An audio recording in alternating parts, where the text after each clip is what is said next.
Yun mga abel, good afternoon sa inyo lahat yan. Yan, kasi doon nagpapakain tayo ng mga breeder natin tsaka young bird natin mga abel. So ang oras nga is 5:27 na, yan ang hapon. So itong dalawang ito, itong ibon natin na si Juana at tsaka Peter, ang ginawa natin dito, ngayong hapon lang natin pinakain yan mga abel. Hindi natin pinakain ng umaga yan. At tsaka ito si Juana, yan yung tatay niya. Yan yung tatay niya. Yan. Si Juana. Si Juana ng buhay ko yan. Yan. Kinukondisyon ko rin to. Tapos ito yung asawa niya, si Miss Peter. Ayan. Kasalukuyan. Ngayon lang sila kumain mga abel. Oh. Ngayon ko lang pinakain yan. Kasi ang ginawa ko kaninang umaga, bago umalis, is itong ginamit natin pang deworm sa kanila mga abel. Ito. All in one. Dewormer. Yan. Yan yung pang ano natin. Pang purga natin. Safe na safe sa mga ibon. Talagang labas ang bulate. Safe na safe. So yung mga yan, yung mga nakasalang nating lahat ng ibon dito, lahat yan ginamitan ko nito mga abel. All in one na yan. Yan. Pati yung mga young bird natin dito mga abel na ibinaba dyan, lahat yan naka-deworm.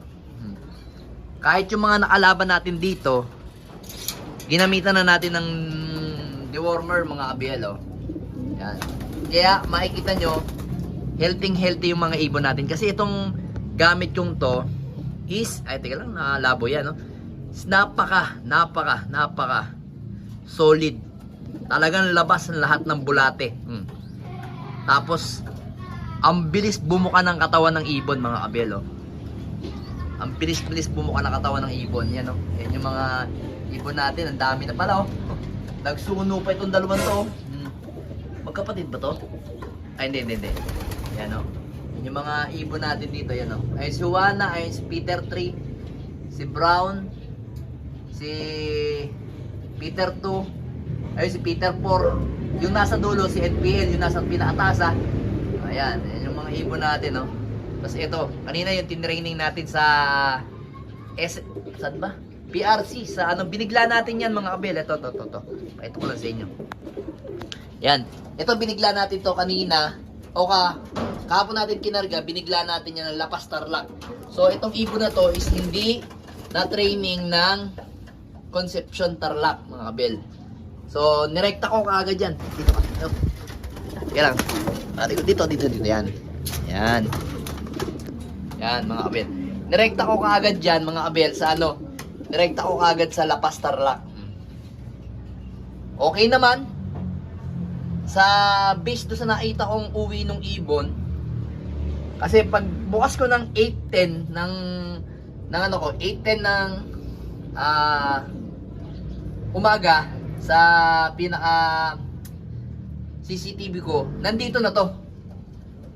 Binigla ko lang talaga yan, sinubukan ko. Kasi yan yung Jansen Arandok natin. Yan yung ano natin, island born natin na yung pinakamagulang niyan mga abelo. Diba sabi ko nga sa inyo, test bird pa lang. Pero nakita ko ang bilis niya. So magagamit nga natin to sa mga ano, sa panrace. Sa pooling kasi medyo delicate tayo, hindi tayo nakakapagabang. Then etong brown na to, na-training na rin natin. Yan. Okay din naman. Hindi ko rin nga lang siya nakita ko nung oras umuwi. So lahat yan mga abel. Lahat yan ginamitan natin ng medyo madilim eh. Ginamitan natin itong ating all-in-one dewormer. Yan. Dewormer. Then dito tayo mga abel. Medyo madilim doon sa ating loop eh. Mamaya natin i-ano. So itong mga to, kasi, malalakas na kumain yan mga abel, yan. Laglag yung ano natin, pan-drops natin. So ito, ginagamit ko to, 3 drops kada ibon. So talagang makikita nyo yung effective nito. Try nyo mga abel, PM nyo ako. Kung saan ako nakakakuha nito. Napaka-solid nito mga abel. Ito lang yung gamit ko simula nung ano, natuklasan ko, yan, no. Liquid lang siya.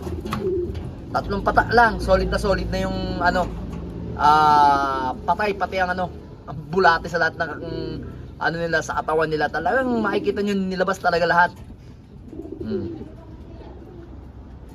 Then ito yan, oh. Kaya ko na-deworm yan kasi malalaki na kasi sila. So anytime pwede ko na silang isama kasi malakas na silang kumain. Yan. Tapos bibigyan ko rin sila tomorrow ng ano mga kabel, ano pa yun? Upper and lower. Yan, dalawang yan bibigyan ko. Then kasi itong ano, itong ibon natin na to na si Wana, nabigyan na natin yan ng upper and lower. Yung mga yan. O, kita nyo, kinukondisyon ko lang kasi isasalang ko ulit silang dalawa ni Miss Peter, mga abel, oh. Kasi yung, di ba sabi ko nga sa inyo, yung egg neto, pinasiter natin. Yan. Pinasiter natin yung egg ni Miss Peter, yan. Yan yung Miss Peter natin, no? Ayan. Sayang yung anak mo, yung kamukha mo, nawala sa ano, sa naga. Malamang yun, nalambat yun, girl. No? Sayang, kamukhang-kamukha niya pa naman. Same na same sila umuwi. Hindi ka bilisan, sakto lang. Sayang yun. Di bale, meron pa naman tayong ibon o yung anak mo sa PUF at saka sa BBC. Yan. Then meron din tayong BBC Summer na anak mo. Ito yung tatay. Yan yung tatay nila. Tatay ng mga panlabang ko. Yan yan, si Vandenbroek. Gusto na nga mamaris uli ni Peter eh. So, ang plano ko lang, 1 week ko lang sila i-break. Tapos, ibabalik ko uli sila by ano bang Webes. Babalik ko na ng Webes yan mga abel. Yung si Peter na yan, si Miss Peter na yan at saka si Wana. Kasi, ito yung first clutch nila mga abel yan. Paka-solid ng dalawang ibon na yan, no? Tignan nyo. Ito kasi yun. Solid, oh. No? Black check at dark check pala. Dark check. Ito isang to. Kita nyo, gandang ibon. Oh. Gandang young bird. Dark check tapos isang blue bar. Yan dalawang yan. Solid yan. So yung egg ni Juana at saka ni Miss Peter is nandito. Kay Kupkup. Kasi nakita nyo, si Kupkup po naglugon. So gagamitin ko sila. Yung pangalawang egg nila, papipisa ko. Yung unang egg, sitar ko muna silang dalawa. Kasi to, unang egg kasi nito kaya hindi natin pinapisa. Tapos naglugon. Sakto yan. Pagka nagsusubo na sila, tapos biglang nag-egg si third G series na Victor Lim, yun. Papipisa natin yan. Para masubukan natin yung ibon na yan mga abel. Si third G series na Victor Lim, tsaka si Koopman. Medyo madilim na nga lang ang ating ano, ang ating camera mga abel. Then, eto malapit na rin to mag-egg. Yan. Si Pastel. Ito yun. Malapit na rin mag-egg.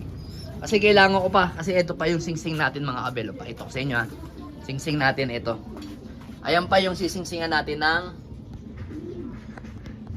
ng winter. Ayan o. PRC, PPCP, PRC at saka PUF yan.